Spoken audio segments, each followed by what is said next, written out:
donate. One of the most beautiful story collected by Imam Muslim, about this companion named Jubair.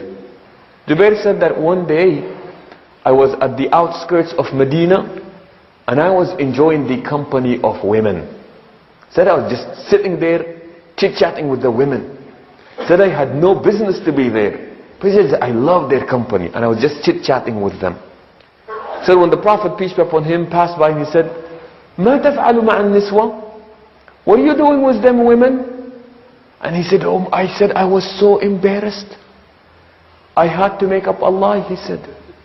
He said, "I had to lie." He said, "Ya Rasulallah, yasma'na li hablan li jamalin sharudin indi."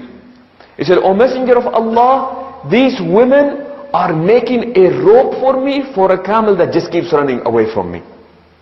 He said, "I knew I was lying.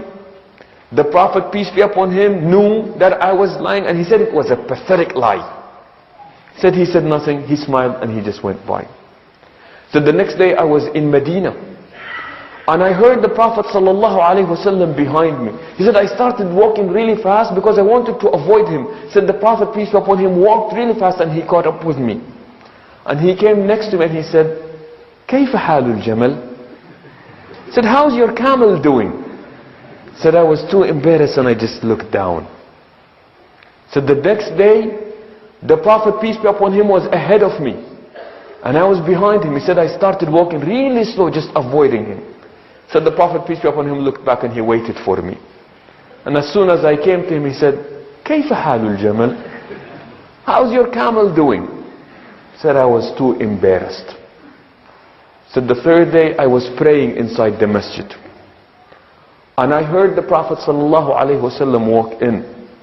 Said, I decided to make it the longest salah ever because I don't want to face the Prophet, peace be upon him. Said he came and he sat next to me and he said, "La tutil fa inni antadhiruk." Said, "Don't make it too long, I am waiting for you." Said I was done with the salah, "Assalamu alaikum, assalamu alaikum," and the Prophet smiled and looked at me and he said, "Kayfa halul Jamal?" How's your camel doing? Said, "O Prophet of Allah, I have such a good grip on it, it's not running away anymore." See, at that point, the man knew there was no camel. The Prophet